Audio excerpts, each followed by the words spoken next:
Welcome to the Doherty Water for Food podcast. Since 2010, the Doherty Water for Food Global Institute at the University of Nebraska has worked toward one goal, a food and water secure world. One in which global food security is ensured without compromising the use of water to meet other essential human and environmental needs. It's a daunting vision, but one that is vitally important. This podcast amplifies the voices of those making waves in this space. We hope you enjoy today's episode. Hello, and welcome to the latest episode of the Water for Food podcast. Today, we're diving into the critical connection between groundbreaking research and real-world action. The most revolutionary science is powerless if it can't be understood, and our guest today is working to change that. I'm joined by my colleague, Crystal Powers, Water and Cropping Systems Extension Educator for the Doherty Water for Food Global Institute and the Nebraska Water Center. Crystal is here to discuss why effective communication is key to driving change. She is the co-creator of the Beyond the Data workshop, which is designed to transform researchers and conservation professionals from data presenters into compelling storytellers. Today, we'll explore the essential skills scientists need today, including influencing behavior, communications design, overcoming academic jargon, and framing complex trade-offs in water management. This conversation is a blueprint for all researchers, practitioners, and stakeholders looking to ensure their science moves beyond the lab and into policy and action. So thank you, Crystal, for joining me today, and it's great to talk to you. Even though you office right next door to me, it's fun to have this conversation today. So thanks for having me on. Yeah, absolutely.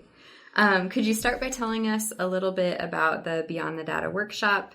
What was the initial driving force or need you saw that inspired you to create this specific science communication program? Sure. Well, and a big part of my work has been sharing science with our conservation professionals across the state.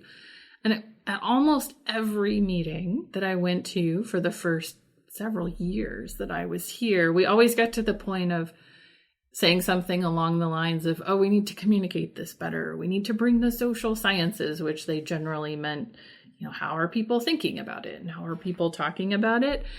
And so it just kept coming up as this need that was part of it. And it really connected to, in my previous work, I'd done a lot of science communication basics for extension educators. And so it seemed like a happy marriage of the two to let's build out something more detailed for both my colleagues here on campus, as well as all these conservation professionals I was talking to. Awesome. So I guess, can you talk about what the Beyond the Data workshop is, who you share it with, how it works, right, that sort of thing, just very quickly. And so I browsed around for a while thinking somebody probably has already done this, which there are snippets of it in many places, but I wasn't ever quite happy with, there's a package material ready to go. So I said, okay, what do we want folks to really understand? And so there were three pieces of it that it's gotten turned into. The first one is just one-on-one. How do you talk to people? How do you start to understand? Because there's, you can look into the research as well. We kind of go through some of the other ways that you can understand what the people you're talking to want to know. But the best way is through one-on-one conversation. So that first block was all about how do you have a conversation, and conversations that are really, not just chit-chat, but how do you really start to understand what are the motivations of the person you're talking to? And so that's kind of that first big block. And then the second one was, okay, so now that we kind of understand the individual, let's start to have a systems thinking mindset. So my background's as a systems engineer. So this is my systems engineering coming in of how do you influence? And, what are all those different aspects that go into why someone may or may not want to do what your science is asking of them. So we often are just very analytical in the science world, but the vast majority of people make their decisions primarily based on emotions and emotions about several things. And so that module, we kind of go into the details of what motivates people, and what skills might be barriers. So you can kind of start from where are they at and how do we build from that. And then the last block is the part that Frances is really the expert in, which is really communications design. So how do we take what we have in our science and actually talk about it? What's the message? Like, what language should we use? That's where we get into stripping out jargon, some of those sort of things. But also, what's the method you use to deliver it? And so this builds off of, you have to understand, where do people get their information? And then you make sure that it's fitting into that space. So it's kind of that message development. It can be social media all the way to in-person open houses. So we kind of talk about the actual method for actually putting the information out there. So those are our 3 big blocks. That's great. So what is the key shift in mindset or skill that you aim to instill in the research or conservation professionals that attend the workshop? Kind of the key thing I hope they get, which is kind of the first level, is that it's not about the data. That's where the name came from. It's actually about the other person. And then you can think about, so how does my data inform something that benefits that other person? So if people can really start to change their focus when they're going about communicating their work from it's just about the work to actually it's more about the people and how your work really benefits them. Yeah, I think that's a great point, that it's always about the people. You can't beat someone over the head with something and expect them to act on it. But if you listen to their take on it and what they're aiming to do, you'll have a lot better outcome there. So you've done quite a few of these workshops now. Who typically attends them, and what's the most important takeaway you hope they leave with regarding their own research and career? You talked about this a little bit, but yeah, so I totaled this for a separate thing not too long ago, and I'm up to over 260 participants so far, which has been really exciting. And probably about a quarter of those are my research colleagues, either here on campus, or we've had some grant teams that have been interested. Often they want to bring along their graduate students because it's kind of, science moving forward really needs to show how it's compelling to society. And so they want to prepare their grad students. So probably about a quarter to a third of those participants have been from that academic setting. And then the other, because this is primarily who I work with in my extension role, are conservation professionals, which is a big bucket that I include with. We've got local conservation governmental organizations here in Nebraska called natural resource districts, our state agency folks, as well as federal partners. We've had USDA partners join us. We've had some NGO partners.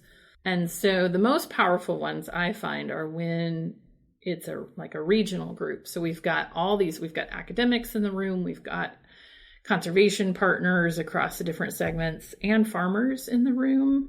And those are the most powerful because then they can learn from each other. And these workshops are designed to be very interactive. They're segments of traditional lecture, but it's more like we're actually doing it. We're practicing conversation. We're coming up with questions that we want to ask. We're workshopping out what are the different barriers to change. And so when you have lots of different attendees in the same room, have been kind of the richest discussions. If someone wants to host one of these, how do they go? Are you still offering them? And how do they go about reaching out to you and sharing what group they're from and how they... So usually what we talk about is 2 pieces of it. One is how much time do you want to spend? And that can be split up over different sessions, or we can just keep it super short. I've done this also as a 20-minute, just pick one piece. And then we talk about what is it that's most compelling to your work. And so a lot with the academics, we often start with that conversational piece is just how do you even start to talk about it with your family at the dinner table, and how do you, or when you go to a big family function, people that are less scary, but let's practice there and gain our confidence so that then you can start having these conversations just with more people around. So we often start there with the academic ones. My conservation partners often like to start in the influencing piece because they're trying to balance like what sort of policy should we implement and what sort of program should we support. So they kind of start there. And then others are like, I want to talk about something. Let's design an actual message campaign. So it can start wherever people are interested. With the holidays coming up too, it's a great time to practice our communication skills of sharing what we do with our family over the dinner table in a way that they can understand. So yeah, my kids tell me, so they're now in middle school, so we should be getting them, but right now they tell me that I talk to people and type on a computer. And I'm like, well, yes, in the basics. I'm like, okay, even my kids, we need to have a little more in-depth conversation about some of the things that we do here. Yeah, it's very telling when you ask your kid what they think you do for work. So, well, we often joke about death by PowerPoint. So, in your view, what differentiates simply presenting the research from actually communicating it effectively to a general audience or a policymaker, someone that you're trying to influence?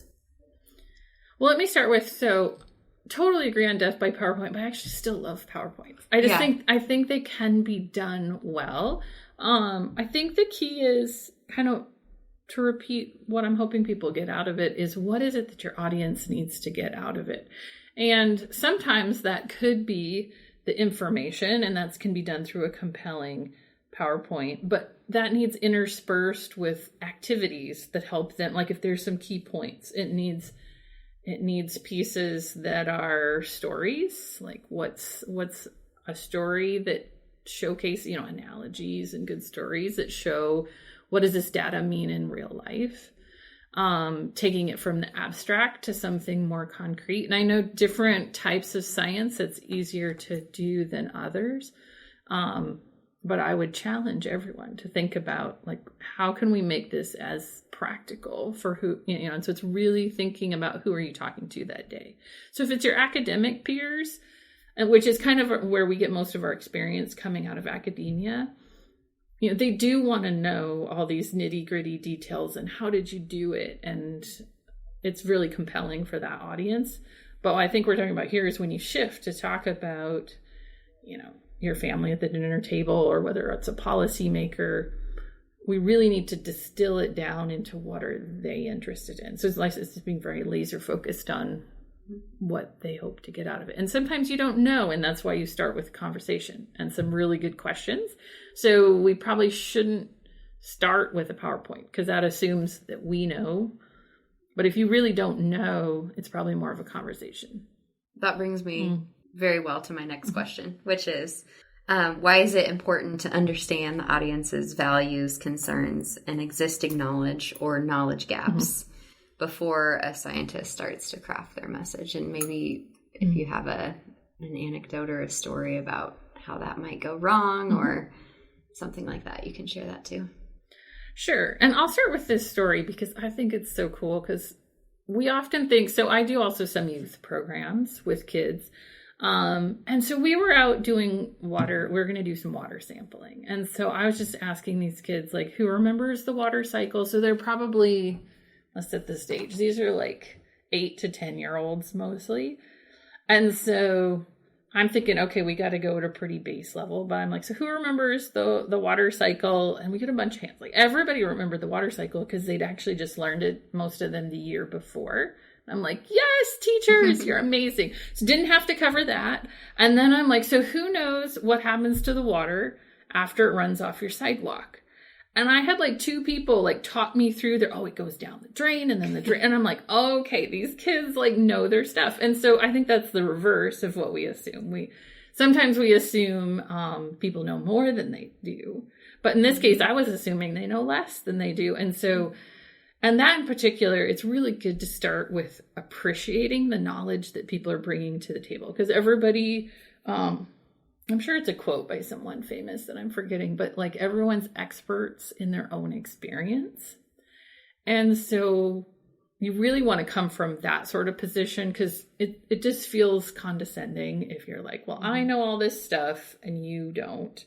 And so if we can start from, here's what you're bringing to the table, and how does that mesh with what I want to add to your experience, feels a lot more empowering to your audience members. And even using the word audience is kind of making it sound one way, but like, how do you come in with a mindset that this is going to be a two-way conversation? They have knowledge that they're bringing, and I have knowledge that I want to add to it. Well, speaking of condescending, I want to talk about jargon now, which can sometimes be condescending. And it is a huge barrier in science. We talk a lot in acronyms. We talk a lot in academic words and things. What's your go-to technique for helping researchers translate these highly technical terms that might be what you should use in a journal article into something that people can understand without dumbing down the science? Right. Yeah, there's no need to dumb down science. One of the things I like to point out is if any of you are fans of massive world building like Lord of the Rings, there's dozens of characters, there's all sorts of side arcs. People can get super into very complex stories. So we don't have to dumb it down, but it does need translated. I love that you use that word. So really think of it in that sense of translating a language. So we, as academics, took years to learn our language, and with our colleagues, it's very useful to be very precise. So like people in communications like to dump on jargon, but for our academic colleagues, it's very useful to be precise about what we're talking about. But we have to translate that back when we're not talking with our colleagues. And that could be even other academics. You might have a room of PhDs, but they are, so if we're talking water science and they're PhDs in human medicine, we have very different languages. And so it's kind of the same when you go to the general public. They might be the best expert as a CPA, and I wouldn't know their language. And so we just have to think about whoever we're translating to. Is it's truly that? We want to make sure that we're understood and not get hung up. And I would say most of it is just habit. So particularly if you're a researcher who most of your communication is in the academic world, it's just a habit to speak in that language because it's the most clear for who you're talking to. And so probably the best way is to, even if you're going to give a verbal presentation, get it written down. Use AI or something to translate it out for you. And then you can even use AI to help you translate. There's great lists to look through and just pull out problematic words. So one of the things we do in our workshop is I've got a list, and if we've got more time, have people actually sit down with something they've written and kind of pull out. Anytime there's an acronym is a bad one, because like even in our world, there's the same 3-letter acronym for different things. And so it's easy to get confused. So that's a very simple one. But others are more nuanced. And so it might be things like uncertainty, which we'll talk about here in a bit. For a public, that makes it seem like you don't know what you're talking about. So instead, in science, what we mean is there's a range of possibilities. So it's that sort of finding these lists that help you think of these words you use all the time. So error, for example, super common when you're talking about the statistics, but for a general public, error is a bad thing. It means you screwed up. But that's not at all what we mean by it. And so you can then translate that into something like range is a good one. And there's great lists to help you kind of think through what are better words that still mean the same thing, but don't have, and oftentimes these are words that have some sort of negative meaning. So we don't want to have like this kind of visceral reaction unintentionally. And you even said the word AI, which is funny because it's always the joke in the cattle industry, right? Oh, right. It's its own AI. So we'll let our audience Google that one if they don't know that one. So now I want to shift to storytelling. And we talk about this a lot in communications, but why is storytelling, rather than just presenting just the science statistics, so essential when trying to create meaningful public engagement and get people to change their behavior or change policy or whatever you're aiming to do? Well, I think there again, you hit on a key word, which is meaning. So it helps provide meaning to it. One of the great graphics that I love to use several times so people remember it is data is like points on a graph. And what adding layers to it does, it starts to make connections between those data points to say, what does it mean? And which points are most important. So, we do some of this in your basic science. You do some of that as you create graphs, and that is you start to help people understand what that data means. And so this is just taking those translation steps a little further down the line, helping bring emotion to it. I know that's one in science. We try to think about how we stay non-emotionally attached to our data, which is hard to do in itself, but science gives us a process for doing that. But when it comes back out to the public, so they're really thinking about data in ways that involve a lot more emotion. And so how can we provide some context around it? Because if you don't, then they might automatically have a negative emotion or automatically have, so you want them to also have more of this neutral approach to it. So you kind of just be thoughtful about how you bring emotion into it. So if you've ever watched some of the really good science documentaries, they start to layer in that piece. What's the imagery around it? Because that's how people build connections in their minds to remember it, to understand it, and to assign meaning.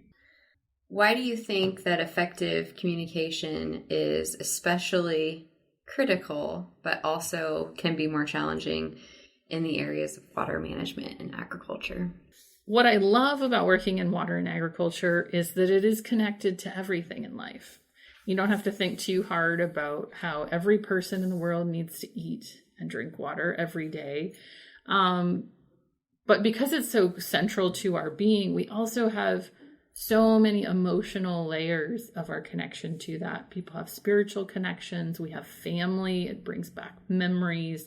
And so it's very easy to either bring up, particularly you want to try to avoid really negative emotions, which make it hard to make rational decisions, because we are just so connected to our food and water. And it's also an area that has many different opinions on the best pathways forward. So science can tell us kind of the what of a situation, but it doesn't necessarily tell us what to do.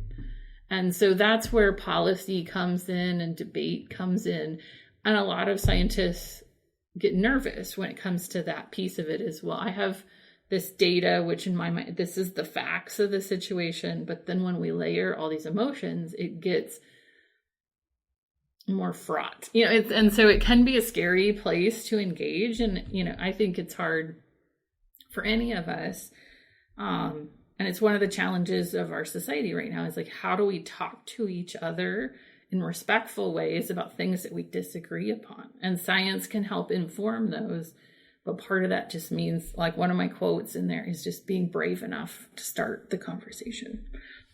Yeah, not avoid it. But, yes. Mm-hmm. And I think, as you mentioned earlier, you learn where people developed their opinions on things or their knowledge on things. And that can really help us craft our message, but also understand where that person's coming from. Right. Because in Nebraska, it's still really embedded in the state that agriculture and our origin stories, and so we start to talk about our origin stories evolve around water and agriculture. And so if people feel like what you're presenting might threaten that way of life, or, those can be very scary emotions. Or if we start to bring in how water impacts our health, so we've got contaminants in our water, so we can talk about the facts of it. But that is a scary thing in itself, because you're bringing up, how does this impact my kids? How does it impact my family, my own health? Oh man, I've been drinking this water for 80 years. Does that mean I'm getting cancer? Their brain, it's very easy. And those are important, but we need to be thoughtful about it's important to bring up critical issues in water and agriculture, but then get past the fear and move into curiosity. So it's okay, instead of just being afraid of what might happen, it's let's get curious about what we can create together, and science can inform that. Yeah. To further expand on that, in the water food nexus, we often deal with trade-offs and competing interests. How do you advise people frame those issues so that stakeholders can understand the full picture, but not get overwhelmed, like you mentioned, in oh my gosh, I'm going to get sick. My kids are going to get sick. What's happening? Mm-hmm. So how do you frame that in a productive manner? And so I think it's building on what we were just saying of like engaging curiosity. So there's some great psychology work about coming from, that's where also this, how do you appreciate the knowledge they're bringing? But then there's also a lot of great social science research on how curiosity helps us overcome being afraid. And so, finding ways to bring wonder into the conversation, like just beautiful imagery. And that's why I'm like, PowerPoints can still work very well. It's just don't have them covered only in text. So like bring in beautiful imagery of what you want to see. Like what are the futures that we're trying to envision together? It can be awe-inspiring things. It can just be, oh, wow, I didn't know that before. So like approaching it from, oh, here's something new, can really help people get curious and engaged instead of afraid. And there are just landmine words. And so it kind of goes back when you're stripping out jargon, we also need to know our audience and their context well enough to avoid the landmine words. So like, in water ownership and rights can be a scary topic. So you might come, not that we have to avoid the topic, but it's just how do you bring it up in a way that doesn't assume like a political party. So politics is very challenging right now. And so you don't want to just talk about it in a way that sounds like you're coming at it from one party or the other.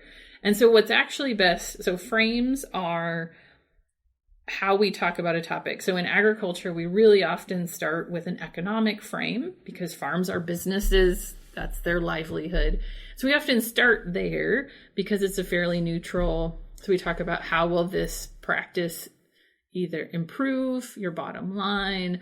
How can it give you good return on investment? How is this a long-term investment for something that'll pay off down the line? Because that's, the business frame, which is just how we talk about it, is very common. But I think it's also useful to explore, ones that are, start to be compelling, because health isn't one we don't talk about as much until more recently. But the science is pretty compelling that there's some health impacts. But so we don't want to just be like, oh, to scare them, this is going to cause your health. But it's like, how do you ensure the future health of your family? Part of that's economics. Part of it's stress management. Part of it is your ag practices, if we're talking in that space. So there's that frame. And there's several others. One of the ones I see most often with my water conservation colleagues, so they assume their motivations. So they love wildlife and they love wide open spaces and they love just seeing water and nature. They assume that's everyone's motivation. Mm-hmm. And when you're talking to a farmer, that may or may not be true. So there's been research on, farmers are like any other group. They have a wide variety of motivations. And there's some that are conservation oriented, but there's others who this is a business and it's, they're very business minded about it. So they're not really in it for like the bird on the fence post type thing. And so only using conservation messaging doesn't land with everybody. And so you need to mix it up. You need to use economics. You need to use conservation. You need to use family tradition is another common one of like, how is this building on tradition and leaving a legacy? So like you just kind of mix it up so that your science is compelling to a wide audience. So don't get caught in assuming that they like the same things you do. I think those are excellent points that we have to kind of be thinking of all sides of what the positives are. So and maybe to bring it back to the workshop we do, one of the activities is an audience analysis worksheet. And so that's where we do, so part of it is we bring in the science of there have been some, in our case, we're talking about farmers as an audience. And so there have been studies on what are the motivations. And one of our colleagues at Iowa State has kind of grouped it into 4 different types of farmers. And then I encourage, we do an activity where you pick a specific audience member and you kind of, an exercise in empathy of thinking about, okay, what are their motivations and how are they different? And so we have a worksheet that kind of lets you go item by item to kind of develop a persona, is our jargon word for it, of like, what is this person's motivations? And the best way to test it then is, we've had a couple groups who have gone this involved, is we bring farmers in for a focus group and then talk about like, how does, did we get it right? Like, and so we kind of go through the different motivations and talk to the farmers about, so you have that conversation to figure out, did I guess right? Because you're still just guessing. We can know better through conversation, but we're still just guessing what the other person's motivations are until we ask. So topics like the unpredictability of weather, future water scarcity, which maybe that's a jargon word, but availability of water, those all inherently involve uncertainty, which science and researchers don't tend to like, or anybody really likes. But how can scientists communicate that there's a range of potential outcomes and share the reliability of their models and their science without undermining public trust and having someone just kind of throw it out altogether because it's not exact? Well, let me start with a story, since I was going to challenge myself to make sure I'm using stories. So we wanted to talk about weather resiliency with farmers, and that can, if they feel like this is going to be a political conversation about whose fault climate change is, that's not something they want to engage in. We had some really trusted partners. They got people to the table. Sometimes that's the hardest part, is like, we want to talk about this resiliency topic. We started out talking about the weather.